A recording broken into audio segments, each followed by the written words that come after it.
Hey, everybody. Welcome to the B2B Revenue Leadership Podcast. Hey, what we do on this podcast is talk about what B2B sales and marketing leaders, operators, and experts are doing today to really break through and grow their businesses at exponential levels. Let's get it in the interview. At the end, I'll give you an update on my courses, and you can check out my website at b2brevenue.com, and it's Brian G. Burns on LinkedIn. Hey, David, welcome to the show. As a way of getting started, tell us a little bit about yourself. Hi, Brian. Thanks for having me. I'm Sam Emerson. I'm 55 years old. I've been in the industry in transportation and logistics since I was 17, 18 years old. Like Paul McCartney's mum said to him, she's still waiting for him to get a proper job. My mum still says the same to me. I'm co-founder of a business called Seco Logistics. We're a global supply chain logistics business involved in, we started out as a primary transportation, air freight, sea freight business. And then very quickly in the last 10 years have morphed into cross-border e-commerce fulfillment, as well as all the primary services. And Seco was a US business that was founded in the late 70s in Chicago. And then me and my partners started the company outside the US in 2003. Yeah. So we kind of did a deal with the guys that founded the business. They did the US, and me and my partners, we focused on the rest of the world. So cool. So we still, it sounds pretty grand, but we started in the UK, and then we basically did UK, Europe, Asia, China, Australia, South Africa. Yeah, so we've got about 120 offices in 40 countries. Holy smokes. Yeah, what's the sales team look like? So, interesting. So in the US, we have about 80 full-time B2B salespeople at all levels across. So we work in kind of verticals and products. So we have kind of our e-com product, we have our freight forwarding product, then we have kind of our high-tech kind of business, med tech. So each of those has their own salespeople attached to it, and at various levels. So we go from inside sales, literally right up to enterprise. And I look after kind of all the sales, everything outside the US, basically, cool, across all the verticals and all the levels, really. And who do the reps call on within the company? So it's changing. It used to be when I was a boy, you were going around the back of the warehouse. Yep. To the guy doing the trucking, and the guy that did the freight was generally the guy or the girl that was in some porta cabin at the end of the warehouse. I was that guy at one time. Really? Yeah. No way. Yep. No way, really. Yeah, so that was how it was. And there's still a bit of that. But it generally is, obviously, supply chain and logistics has moved further and further up the growth agenda, if you like, of businesses, and they've realized how important it is. Right. It really, now it can be everything from CEO of a medium-sized business right the way down through, head of logistics, head of transport, chief supply chain officer, chief logistics officer, all of this kind of stuff. But pretty much generally always trying to speak to the budget holder, because with transportation and logistics, typically, there's always an influence type sell on the bigger global deals, but typically you want to be talking to them as any B2B rep, I'm sure, would say. You want to talk to the guy that makes the decision, or the girl. And I got to believe that the hardest part is differentiating yourselves, because that customer wants to commoditize you. Is that totally true? Yeah. It's massively true. And it's, our industry and our business has really been through a massive commoditization shift in the last 15 to 20 years. And it's the biggest thing that we focus on with our salespeople, is the different, and I think that helped us with having a startup experience, because when we started in the UK, there were 5 of us in the whole company, in the whole of the UK. Now we've got 350 people just in the UK. Wow. But it was all about, and I came from corporate sales from a big company based in Houston in Texas, and I was running the Europe business, and I came from the big corporate thing where I didn't need to differentiate myself. We just showed up and we generally got work. Service, yeah. relationship, service, and size, and that kind of thing. And there's a saying in our industry that nobody ever got fired for picking DHL, right? Because does what it says on the tin, right? So differentiating ourselves is really a hard thing to do, but we've been lucky that, or fortunate that our story has included some great differentiators, particularly in terms of tech and how we account manage our customers, and we take them on what we call a supply chain journey, helping to transform their business as we go. Whereas a lot of our competitors still focus on that kind of how much, where do you ship from, where do you ship to, how much do you want to pay? And we've made a big thing that if we try to play in that market, we'll get murdered. Race to the bottom. Race to the bottom. And, it's interesting. There's still parts of our business where you have to be competitive. Of course. But if you always want to be the lowest cost provider, you're just going to get commoditized and you're finished. And what do your customers typically care about? I mean, how do they get rewarded? What are their concerns? What are their fears? I got to believe they're more fear-oriented than they are desire-oriented. It's totally fear-driven in as much as, that obviously and it depends on the type of solution we're serving. So, if we run the warehouse for a customer and we're doing their e-commerce fulfillment and they are an e-commerce business and that's all they do, and we run their site and we run their shipping and we mess up, we shut them down. We can shut them down. We can put companies out of business, and we've seen it. Luckily, not with us, but some of our competitors have implemented business, taken it on, got it wrong, and almost put companies out of business. And then the other element of fear is on the freight forwarding side in terms of delays and cost, and nobody wants to be paying over the top. Right. Everyone wants to think they're paying the lowest cost. And I guess in the last kind of few years, in terms of the way that e-commerce has impacted the supply chain, the fear has been about having stock in the wrong place. Because that's been the biggest fear of, with fast fashion and with beauty, which we deal a lot in. It's like, listen, you can have this fantastic product that somebody, a Kardashian, says this is fantastic and it's going to fly off the shelf. But if it's still in production or it's still on a container, you're in trouble. Right. So we do kind of that whole fear thing. If the sales thing is put the customer in a hole, but then give them a ladder to help them get out. And that's that is a big part of what we do. And what do you look for in salespeople? For me personally, I've always tried to look for people that are great networkers. Because I think that, for me, we built, and I kind of built the company's customer base in the UK, particularly from scratch. So it was on me, and it was pretty scary for the first few years. It was. You're right. It was. It was really scary, and I look back on it now and think, wow, I look back at the younger myself and think that was a really stupid thing to do. But I look for people that know how to network and know how to make their business network work for them, because that to me is the most valuable thing.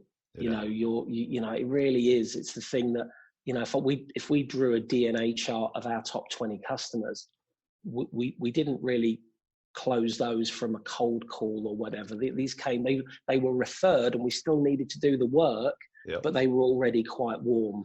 And I like salespeople that can do that.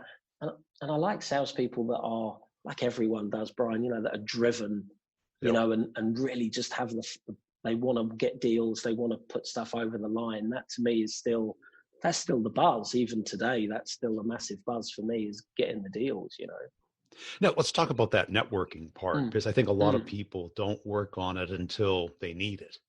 Right. And that's not networking. No, it's all the time. We call it your ecosystem. Your ecosystem of who you've got around you. It can help you so much. I mean, I've just had sitting here, obviously waiting for us to chat. And one of my contacts who I've known for 12 years called me and said, listen, this company that we both know he works for and I work for, they are massively unhappy with the incumbent that does the other bit of the business you don't do. You're going to get a call in the next 2 hours and they want you to be in there a week on Thursday. They need a plan. Yep. And he's got nothing to gain. There's nothing for him in that fight. Yep. Nothing other than I will give him something back eventually. Now, it might be in a week, it might be in a year. Right. That's what people don't get. That's what people don't get. And you never burn a bridge. And you always try to leave, even if things don't work out, you try to leave on good terms, because those people become your resellers, and they become your evangelists of your business. Right. And I think that ecosystem strategy has been incredibly successful for me. Yes, has it? Well, I'd sell, enterprise software, but they don't buy just my product. No. Back in the day, they bought hardware till they buy a cloud service, and then there's a stack. Right.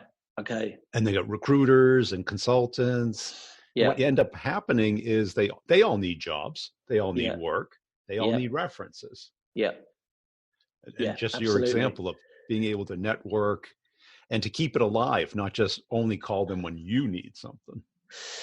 That's a really interesting one, because I have someone like that in my network who only ever calls me when he wants something. Yeah. And he's now, and it's been years, and it was actually my wife pointed it out to me about 3 months ago. And she said, he only ever calls you when he's in trouble. Yeah. And I'd never even dropped, that penny hadn't dropped, Brian, to be honest. Yeah. But I think you need to treat your network like prospects. You need to keep them warm, and they're generally people you like to hang out with anyway. Right. We've got a big rugby international on Sunday, England, Ireland, and actually a couple of the guys and girls that are coming are from my business personal network with their wives and husband and my wife, because to me that's like a customer. None of them have got logistics spend, but their businesses are all connected to supply chain and can plug me in, and do plug me in. That's it, because you're expanding your tribe, and then all of a sudden their tribe is, that's the word. I love that word, tribe. That's it. Because we are mammals. Right. We are. Right? And mammals are very tribal creatures. Yes. You see it everywhere: sports, politics, companies. Yeah. And it is that giving that sets the seed to you be able to get something eventually. Yes, absolutely. And we've been very good at using, it's interesting, we're going through a change with our business at the moment in terms of how we manage I won't bore you with the details, but our gateway offices, the big offices in the US, like the LAs, New Yorks, Chicago's. And we're investing a lot of time in sales resources in those markets. And one of the things that we're talking about is the transference of how we do things, particularly in the UK, to be quite good at getting business. And one of those things is that network ecosystem. Yeah. Everyone needs to build that. And that means if you've got 5 or 6 sales reps working out of LA or Chicago or wherever, they've all got their own network ecosystems. So that means that's multiplied by 5 or 6, and then they've all got 10 or 12 companies. So that becomes quite powerful. Yeah. And people, I think, sometimes don't understand that, and it can be even competitors. And I've definitely got, some, and in our industry, we're quite lucky that you can have competitors that are very special in certain industries that we wouldn't touch, and vice versa. So if you get an opportunity that comes along that just isn't for you, rather than just say to the customer or prospect, it's not for me, I generally encourage my guys to say, listen, it's not for me, but I know someone that might be able to help you, because that will generally come back in spades. Yeah, if not from your competitor, certainly from your client, because absolutely they want to solve the problem. Absolutely. And if you're helping them, as great salespeople, you want to help solve the real problem. That's it. Even if it's not you. Absolutely. Yeah. And the whole thing about, the type of salespeople, people that are inquisitive, are always curiosity. Why does it work like that? And we've got a guy that joined us in December, and he is the ultimate. He's so inquisitive. I think it drives a few of my guys nuts because he is. But I love that about him. He asks the questions that other people would say, I'm not asking that. I think I'd be a bit stupid. But he actually asks it and then writes it down and understands it. I like it. You know? Well, that's the first step of empathy. You can't really be empathetic if you're not curious about what the other person's going through. Right. Absolutely. No, absolutely true. And how do you get to the real issue if you're not curious what the real issue is? Right. Absolutely. Yeah. You really, and that's the whole thing about, stop selling, start helping, because you want to help people. Tell me and that's how I've always sold is, listen, and I always use the phrase, so if you had a clean sheet of paper, what would your supply chain look like? What would it be? Yeah. Because that's the easiest. People say, okay, well, if I didn't have any price restrictions, I didn't have any, and then you can start to peel those back and say, well, if I could make that go away, what about this and what about that? And that's always been a favorite lead for me, because it always, I think, prospects don't feel threatened. They're like, okay, well, actually, because they don't want to talk about your service until they know why they need your service. Exactly. And I think that ability to have clients want to talk with you instead of have to, or only when they need to. Yes. Yeah. Because generally, if they need you, they need something, and then that puts you in the commodity box, right? The transaction. They need, I need somebody, so I'm going to do an RFP or RFQ.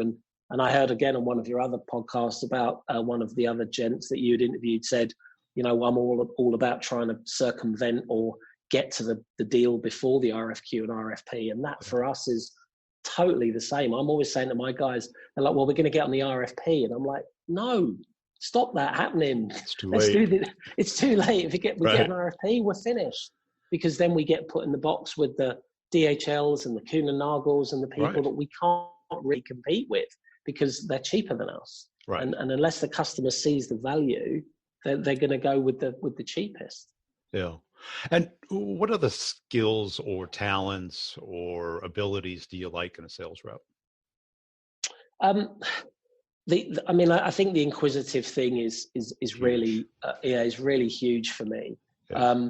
I think it's an English word from soccer, but it's called bounce back ability. The ability to not get, the times as a sales manager, you put your arm around someone and say, nearly but not quite. I like the guy or the girl that says, okay, I'm done. I'm on to the next one. Because I'm ruthless. I'm like, if they say no, they're dead to me, right? I'm done, right? I am. I'm like, I don't mean that badly. You know what I mean? But I'm like, okay, I'm not feeling upset. I'm just moving on to the next one. They've made their decision for the right reason.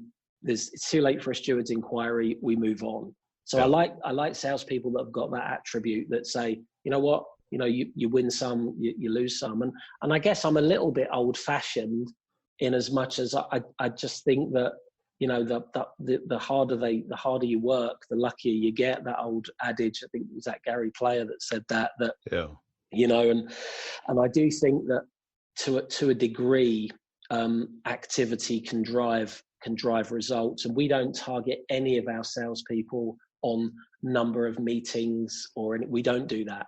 Yeah. I'm talking about from a UK business perspective, and globally we don't really do it. But certainly in the UK, I've never done it. Everything is results driven, and if you can hit your numbers and then some by doing 2 meetings a week and playing golf the rest of the week, knock yourself out. Right.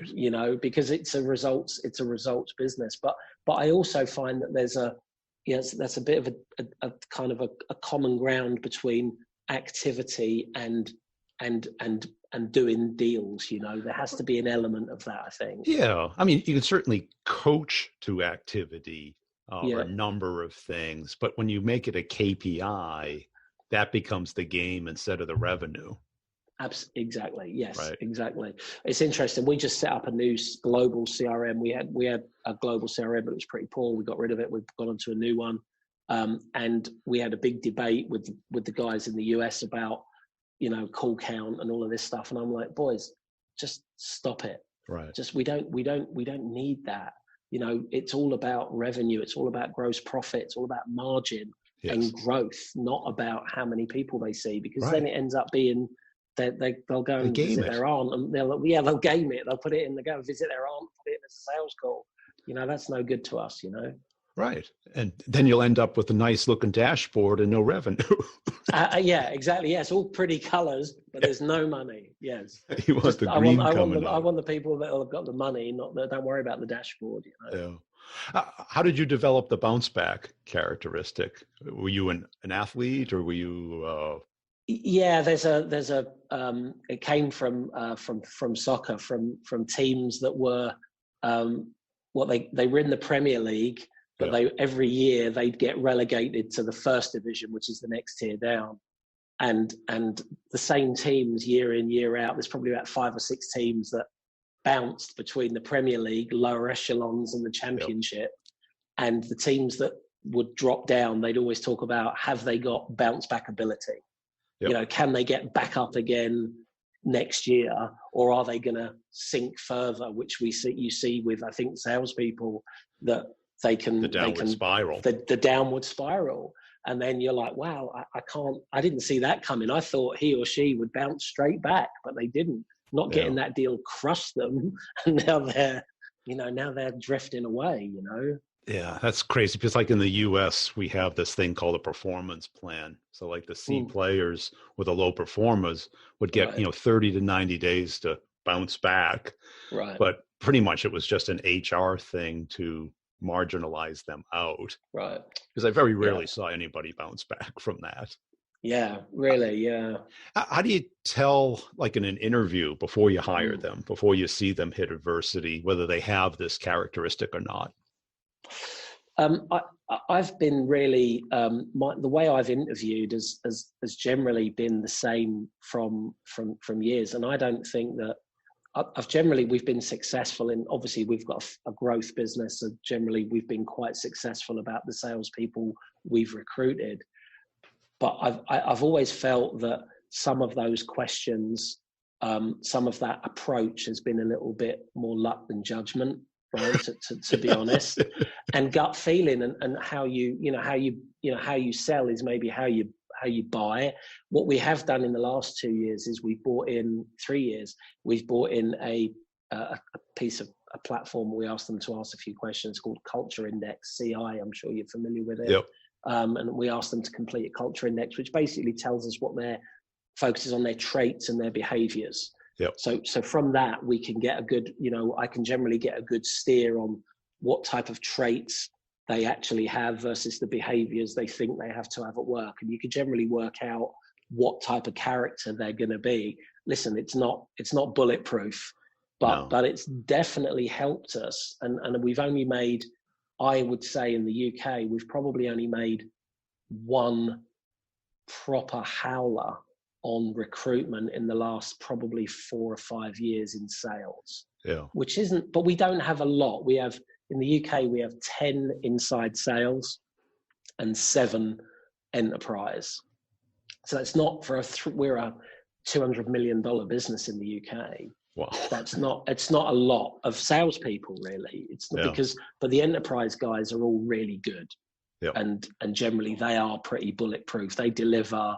They're highly incentivized, and they are, they're really part of the fabric of the business. But I'd say it's taken us that long from 2004 when we started. So we've really been kind of cooking on gas since probably 2015, where we literally are flying, and I feel like if we were an aircraft, the trim is perfect. We're at the optimal altitude, and nice. We're doing it really nicely. But it's taken us a long time, and we've obviously kissed some frogs on the way, right? And what separates the very best, the top 10% from the rest? I think and I can only talk because I've only ever done it in supply chain and logistics. Being able to tell the customer a story and building them a solution. And again, obviously it goes hand in hand, and it's everything that I guess you talk about and other on the B2B side, it is trust and a connection with the customer.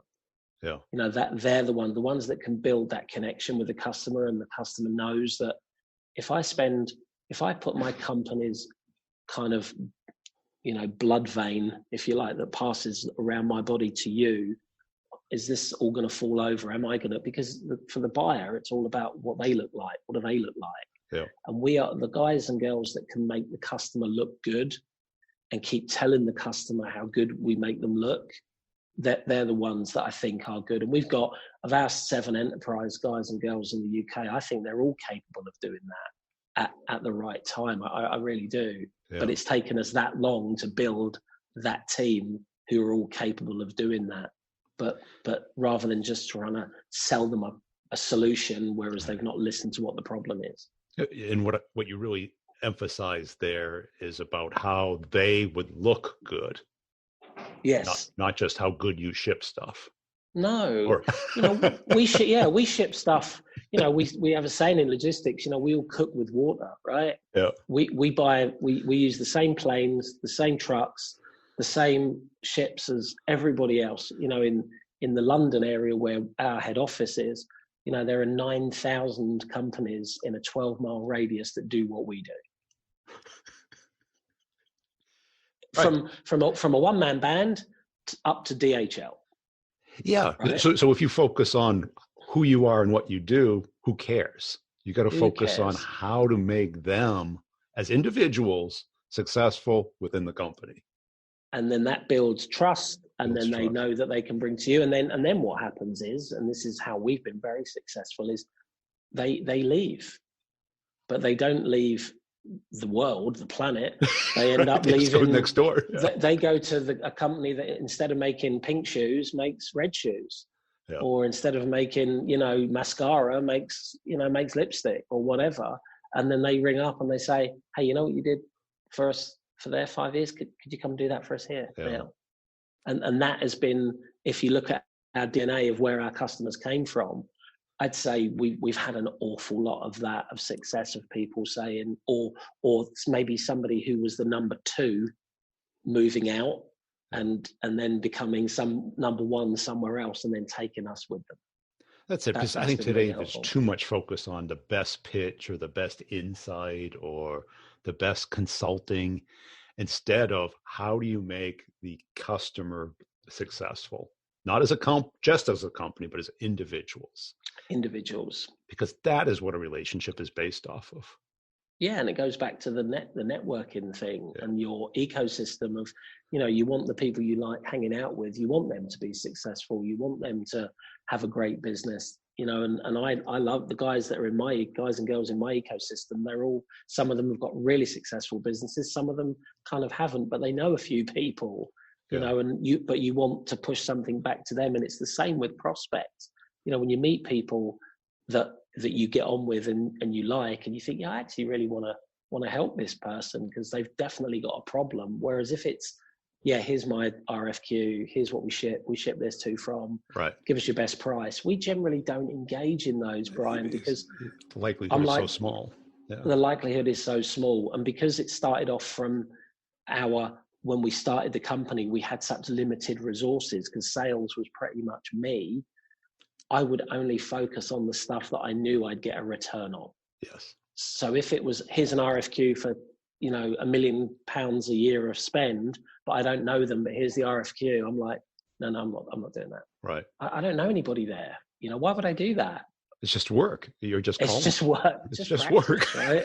It's just with practice. No pay. Yeah. No, with no pay. Yeah. Well, that was a saying that my old company CEO used to say, we don't need the practice. And it's a very good saying. And I reuse it a lot when some people come to us and say, I want to do this RFQ. I want to participate in this. I'm like, guys, we don't need the practice. We can do this stuff. Right. You know, let's only do the stuff where we know we're going to make an impact for the customer and for us. That's it, because I think that's always been a superpower of great salespeople is hyper focus and what you call ruthlessness with your time. Ruthless, yeah. Because as a rep or as a salesperson or even any entrepreneur, that's all you have is time. That's all you've got. You can't buy more. No. You know, you can't, and I've learned that along especially having my own business, and when we started the company, because your time becomes very precious in that regard. And as you get older, and as I said, I'm definitely getting old. 50. Just tell me about it. Yeah. And I want to be, I want to be at home. I don't want to be sitting in the office at 8:30, 9 doing an RFQ for something I know I'm never going to get. Right. And now we don't. We are ruthless, and I try to push that message to the whole team. And it doesn't mean you're arrogant. No. And it's not. We've had that where people say, "Well, that's just being arrogant." It's like, no, it's not. It's being kind. It's being nice. It's by saying, "Listen, we love you. You're a great guy, but this isn't for us. But let's have a beer next time you're in town." Right. Because you never know. He might end up going somewhere, which is what I'm always thinking. Where it does match. Somewhere else that is a fit. Yeah. Cool. Hey, there's been a great conversation. Where can people go to follow you and connect with you? Usual LinkedIn. I'm on LinkedIn. It's probably the easiest place, and obviously the email david.emerson@zecologistics.com. Hey, I hope you enjoyed that interview. Hey, I want to make sure you're checking out b2brevenue.com. That is where you can get a free copy of an ebook that I did. It's a real ebook. It's not a fluff book. It shows and talks about how companies make buying decisions and how you can influence that from both a marketing and a sales standpoint, how to find all the people that are in the decision path and what they need to see, know, and touch and feel before they make a product selection. If your team needs some coaching, some help, some training, some systems, some processes that do work today, because we know what doesn't work, or what doesn't work, I'll show you what does work and how to connect and get into pretty much any account. It includes deal coaching and content, community, and I can customize it for your particular company. Just go to b2brevenue.com, look under training, schedule a call with me. We can talk it over, or just sign up. You can pay per month or all at once, whichever makes most sense for your budget. Also, I put out videos pretty much daily on LinkedIn and on YouTube. On LinkedIn, it's Brian G. Burns, and on YouTube, it's Brian Burns Sales. Just search for that if you like to consume some video content. And if you see me on LinkedIn, please put a comment and a share and a like on some of the videos. I really appreciate it. I've got a company page for each podcast. This one, the B2B Revenue Leadership Podcast, where I put both content and humor videos out daily. And tell a friend about the podcast. Really appreciate you listening. Check out the show notes for all the partners and the connections you can make there, the coupon codes for the products to evaluate them, see if they're a right match for you. And we'll see you next time.